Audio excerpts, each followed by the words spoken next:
Last week, I covered the heavy hitters in the European space startup scene.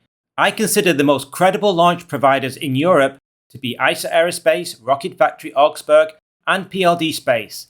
Today, I'll cover the second-tier launch providers. The reason I put these companies in a lower tier is because either they have less funding or their technology or manufacturing capabilities are behind the big three. Let's be clear, slower development doesn't mean these startups won't eventually succeed. For instance, Blue Origin took many years to reach orbit, but without substantial funding, it's hard to see them succeeding in the long term. Orbex would have been included in this list, but it recently entered insolvency, a risk all of these startups face if they don't execute quickly. I'll analyze these startups together across a number of categories. But first, here is a brief summary of each European startup covered in this video with the payload mass to low Earth orbit. Skyrora, UK startup building the Skylark XL, 315 kilos. HyPrSpace, French startup building the orbital Baguette 1, lifting up to 250 kilos. HyImpulse, German startup building the SL1, capable of lifting 600 kilos. Sirius Space Services, French startup.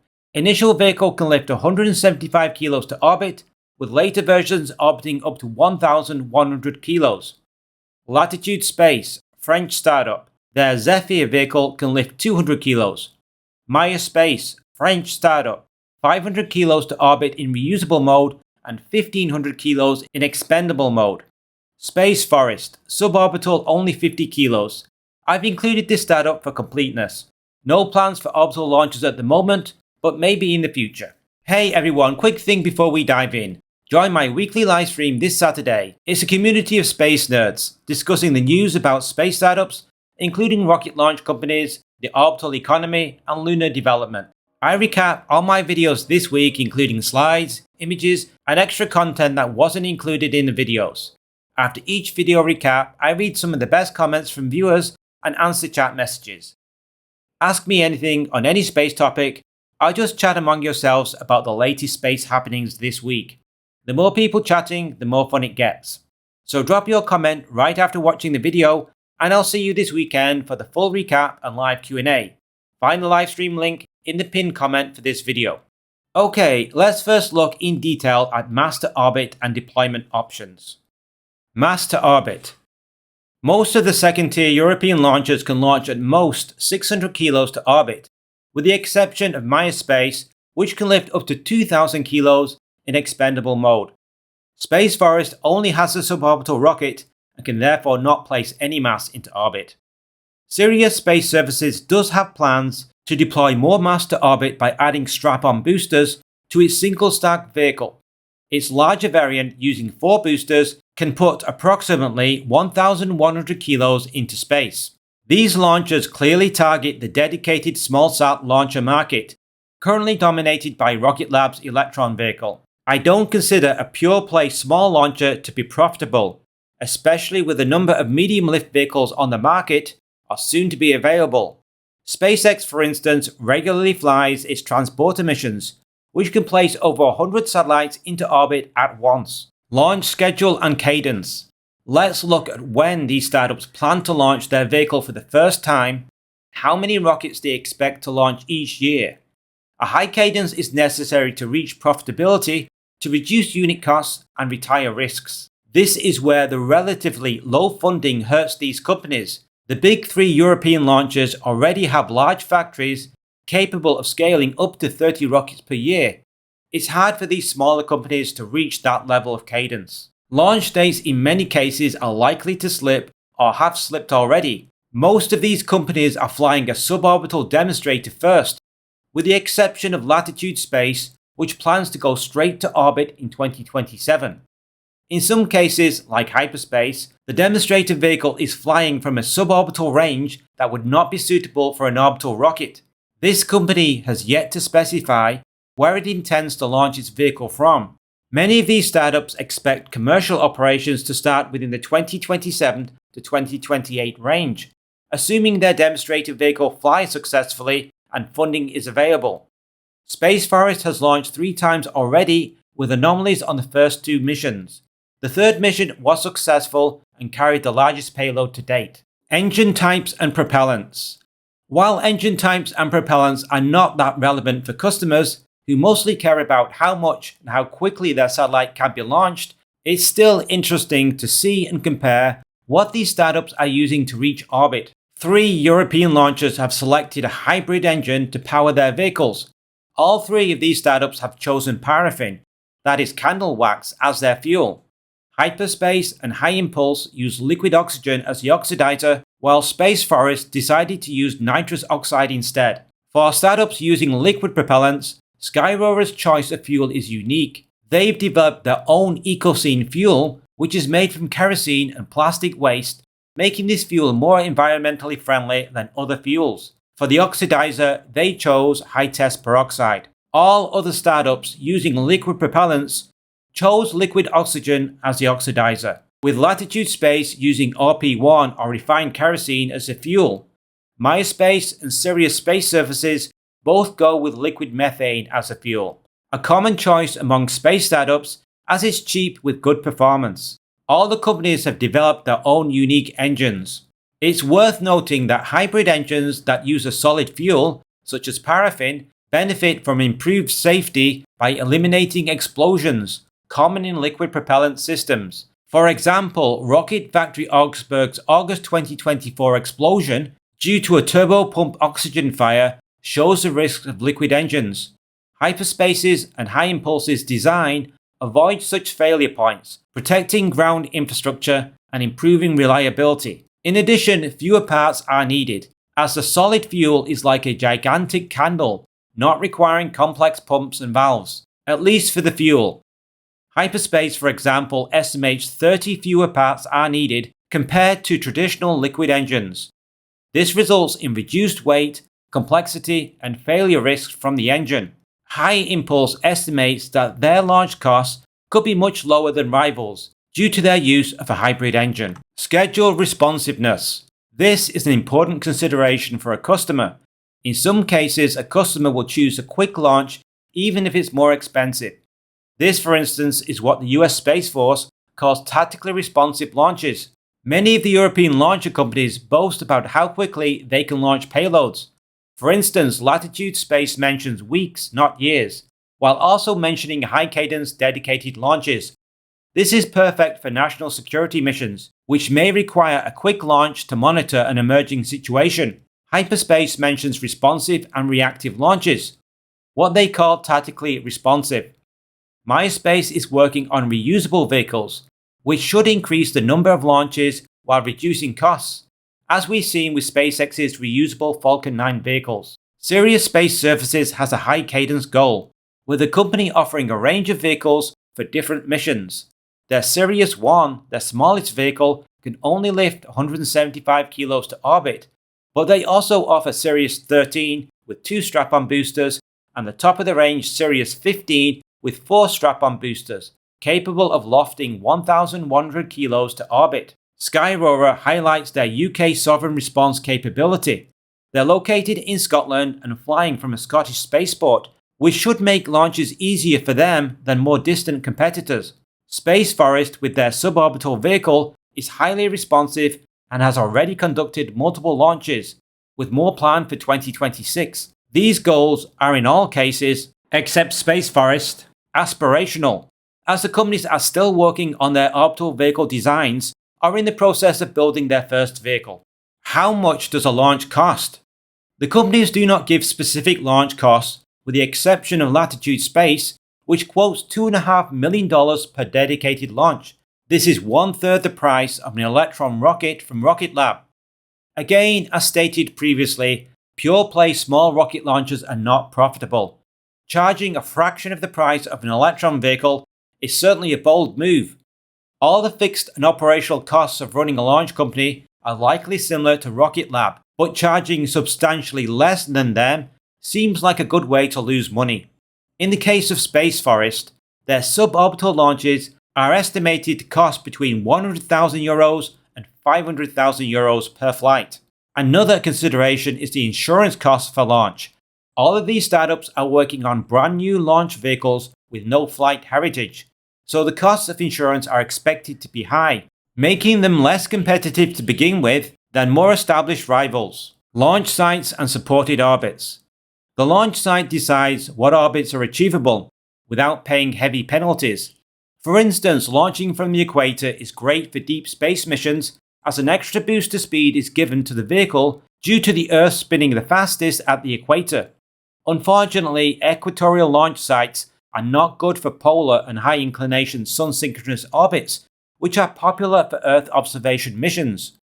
Saxford Spaceport in Scotland, however, due to its high latitude, is ideal for that kind of mission, including polar orbits, which are good for comprehensive coverage of the globe.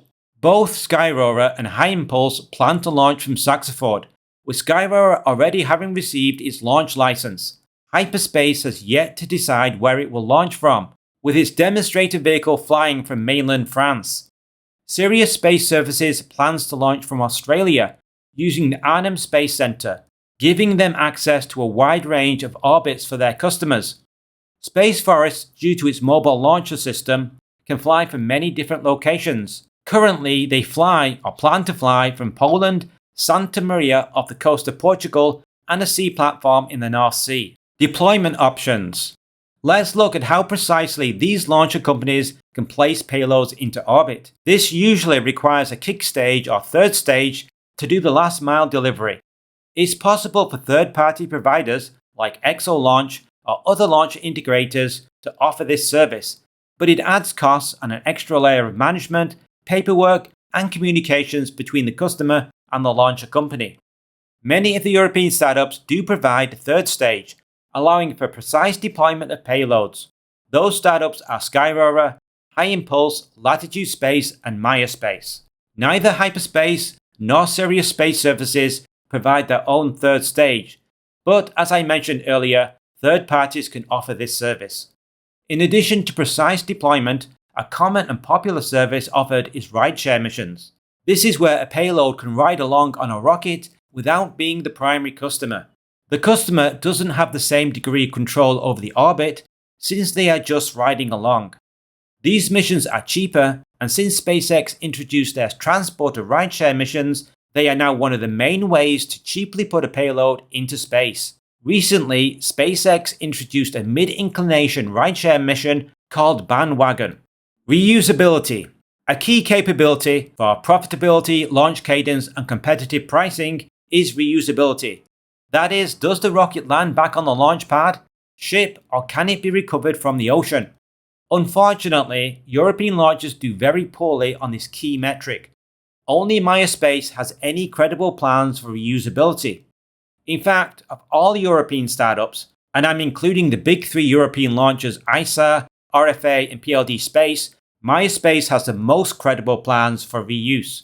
In fact, their plan from day one was to build a reusable orbital class rocket vehicle. Most of the technology for their reusable vehicle is actually paid for by European taxpayers via ESA grants. This is a little odd since the technology, which will be used by only one European space startup, which is a for-profit company. Sirius Space Services does have long-term ambitions for reusability, but for now only offers small payloads to orbits using an expendable vehicle. It's hard to see how any company not working on a reusable vehicle can have any future, especially considering both SpaceX and Blue Origin are already flying reusable vehicles, with more reusable vehicles scheduled to come into service over the next year or two. Space Forest does have a parachute system to recover payloads. This is great for tech demos, but it's limited to only a few minutes of weightlessness for a maximum payload of 50 kilos. It's 2026. I don't understand how any launch company gets funded without credible plans for reusability. Talking about funding, let's look at that next. Funding, contracts, and support. Funding is one of the main reasons many of these companies listed are in the second tier. They don't have the investment that HyPrSpace, RFA, and PLD Space have. As a result of this, commercial operations are further into the future, which in turn makes them less likely to succeed in a competitive market. Lack of funding was the reason Orbex, a UK startup, recently went bankrupt. Other startups will likely suffer the same fate if they cannot get a rocket to the launch pad soon. Maia Space clearly stands out as the most well-funded of these second-tier launchers. In addition, they also have a multi-launch contract with a commercial customer, Eutelsat OneWeb, the owners of a mega constellation system that is second only to Starlink in providing internet services. The reality is that these startups mostly rely on public grants or national space agencies for contracts, technology development grants, and other support. Before we finish, let's look at unique aspects of these companies. Unique approach, differentiators. Skyrora developed their own fuel called EcoScene. It helps reduce plastic waste by converting it into high-grade rocket fuel. Sirius Space Services plans a family of launchers by adding strap-on boosters to their single-stick vehicle. These side boosters are planned to be recovered in the future to reduce costs.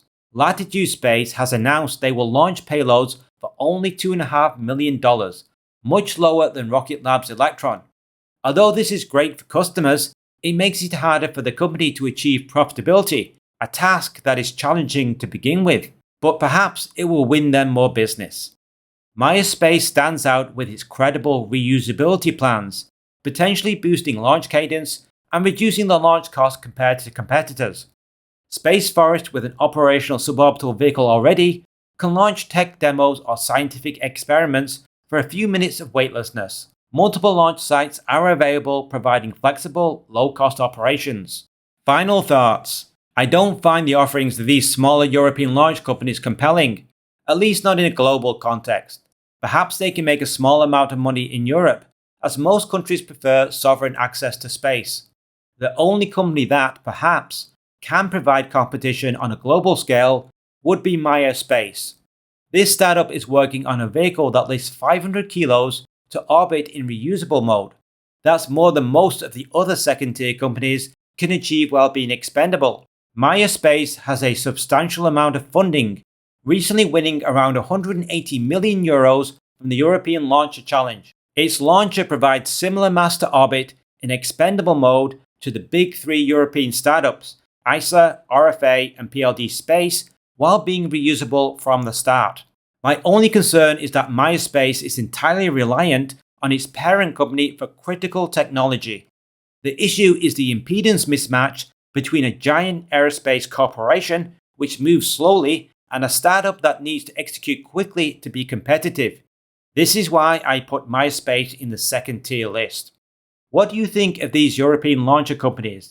Do you think any of them have credible plans to compete? Are these startups niche players for European launches only, or could they compete globally? Leave your thoughts and opinions in the comments section below.